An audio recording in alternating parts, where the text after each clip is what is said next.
I'm a search and rescue officer for the US Forest Service, and along the way, I've seen some things I can't explain. Story 1. At a training op, I got into a conversation with a firefighter who was there helping us out. We started talking, and he told me about a call he'd gone on, supposedly to help rescue a kid from an absolutely massive tree. He said they didn't give him details, that they just needed him to come out and help because they lacked the proper equipment. He'd been called out specifically because this thing was so huge that the search and rescue rangers didn't feel safe trying to climb it. He'd been a tree trimmer before joining the fire force, so it was easy enough for him to grab his old equipment and come help out. He was led out about 2 miles, and then the team stopped at one of the biggest trees in the area and pointed up. He laughed and asked the captain how the kid had gotten up there, made some joke about the old cat in the tree thing, but the captain just shook his head and told him to get up there and get that kid down. He said he knew something was up, but he didn't push it with the captain. He told me that as he climbed the tree, he started wondering if they were playing some sort of prank on him. As he recounted it, there was no way this kid should have been able to climb this fucking thing. It was massive at the base, and about halfway up it started tapering, and I almost had to turn back a few times because I really didn't think it was going to hold me.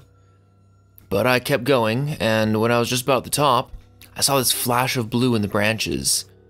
It was this kid's shirt, sort of caught amongst the brambles, and I called out to him and told him to come near me if he could. He didn't say anything though. So I kept moving, calling the kid's name and tell him not to be scared, that I was here to help. But by the time I got to him, I knew he wasn't going to answer me. I found him, or what was left of him, cradled into the fork of a branch, and the fact that he was up there was sheer luck, I guess. If he'd fallen any other way, he'd have come crashing down. It wouldn't have mattered though, because that kid was dead long before he ended up in that tree. I don't know who put him there, or how they got his body up to that point, or why, but it was fucking sick. The kid's intestines had popped out of his mouth, and were hanging in the branches. It was like some sick fucking Christmas tree, the way they were draped all over everything. I got a better look and saw that it wasn't just out of his front end. His guts were hanging out the bottom of his pants, and his eyes were gone. I assumed taken out by whatever force caused him to pop like a fucking stress ball. You ever seen a body that's just been floating in water for a long time? How their tongues kind of swell up and stick out? His was like that. I remember because there were flies crawling all over it. I think I must have gone into shock because, man, I just pushed that kid down with a stick I broke off a branch. Just kinda poked him until he fell. I don't know why I did that. I almost lost my job because of it. But man, the thought of hauling that kid down over my shoulder the whole way, gathering his guts up and coiling them around me like rope so they wouldn't get snagged, I couldn't do it. I've seen lots of dead kids, more than I'd like to admit. I've seen a kid who hid in a full bathtub during a house fire, boiled him alive, turned him into literal soup. But this, I don't know what did this, but the thought of touching the kid's body made me feel like I was going to lose my mind. I heard him hit the ground and figured everyone would freak out. But they knew he was dead when they sent me up here. They didn't say anything. They didn't shout or freak out or any of that. I got to the bottom and started getting up in the captain's face, asking him who he thought he was sending me up there when he knew damn well the kid was dead. But he just told me it was none of my concern and thanked me for getting the evidence down. I remember he said that. I remember it specifically because it was so weird to hear it phrased that way. The evidence, like he wasn't even a person. Like he wasn't some little kid who'd gotten lost and had something fucking unspeakable happen to him. The captain had a crew lead me back out of the woods, but he and 2 others stayed behind. I thought that was weird too. Why wouldn't they have me help get the kid out? I tried asking the guys leading me out of the woods, but they just told me they couldn't discuss an open case. To this day, I have no idea what happened to that kid. Based on how his innards became outards, I would have said crush injury, but with those injuries, you see massive contusions under the skin, obvious trauma. This wasn't like that. It was almost like the kid got caught in a big vacuum and had his guts sucked straight out of him. But even then, there was no trauma, none at all. It bothers me, man. It bothers the hell out of me. Story 2. One of the veterans at the training op and I share a lot of stories, and he noticed that I was discussing the stairs with people. He asked if he could share something he noticed about the stairs with me, and some thoughts he had on them. He said, "I'm really glad you decided to share these. I think it's important that people be aware of what's out there, especially since the Forest Service is doing such a good job covering it all up." I asked what he meant. What do I mean? The lack of any kind of media attention. No coverage of missing kids or bodies found miles from where they got lost in the first place. David Pilates hit it right on the head. The Forest Service is doing everything they can to keep people coming here, even if it isn't safe for them. I mean, to be fair, it's not like these things happen every day, but the numbers add up, and it's worth looking into, especially the stairs. I was surprised you didn't mention the flipped ones. I didn't know what he was talking about. I couldn't remember him ever talking about something like that before, or seeing anything like he just described. He seemed in disbelief of the confused look on my face. Dude, I can't believe you've been on this long without seeing him. No one told you about him? I shrugged and asked him to elaborate. Well, there's normal stairs, the ones that pop up when you're out a ways. I know you know about them, I've read your stories, but sometimes I'll come across the ones that are flipped upside down. I guess it would be like if you had a dollhouse and the stairs were a separate piece.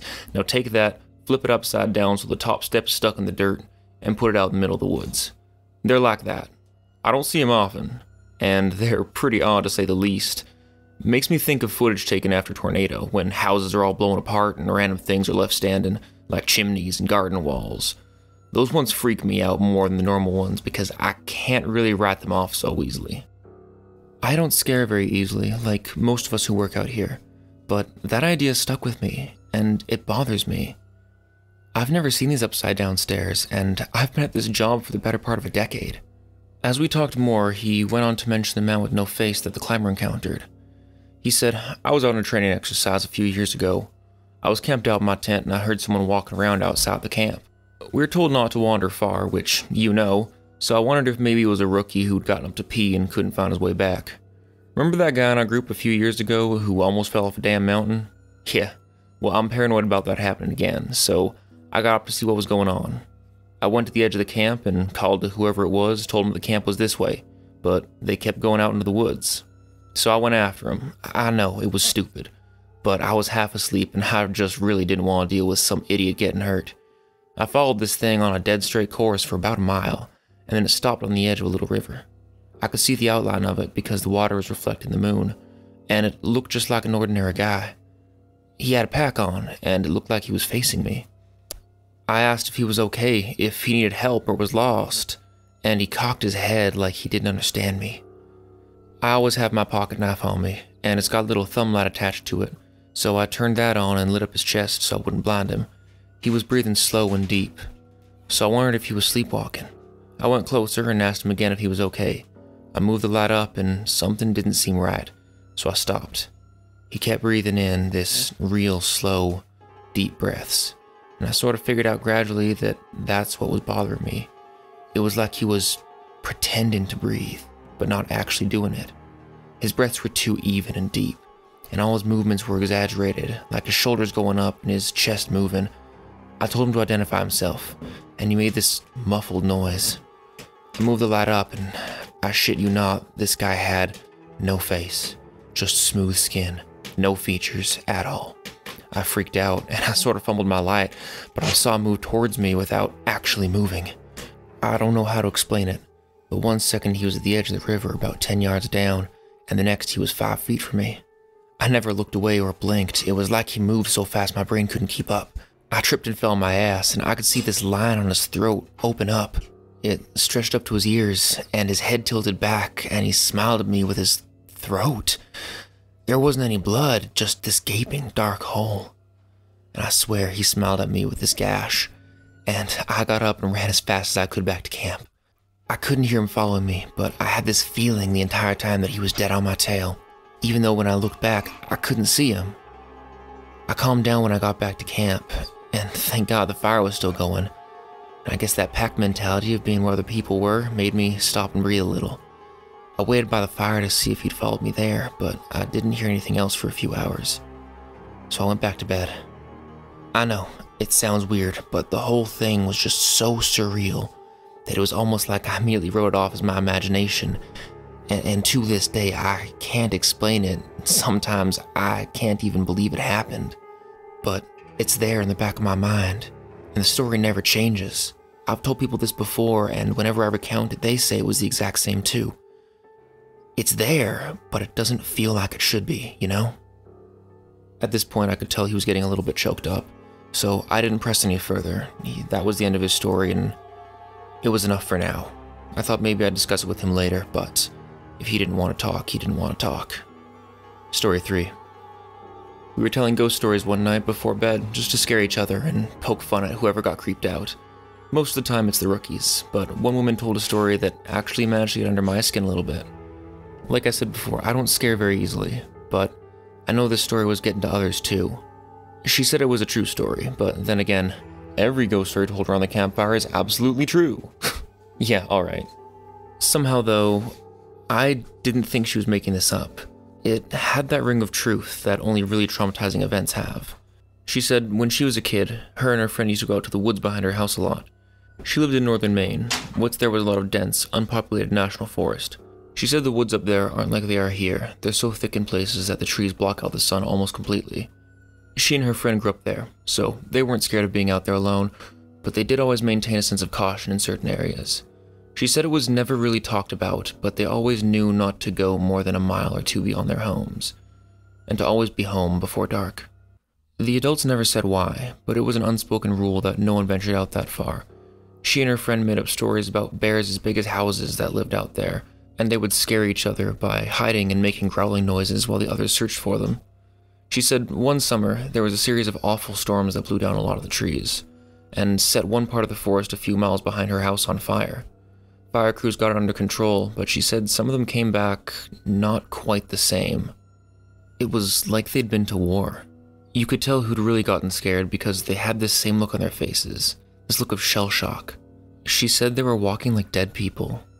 And as she recounts it, they didn't smile or say anything if you went up to them, and most of them left town as soon as everything was over.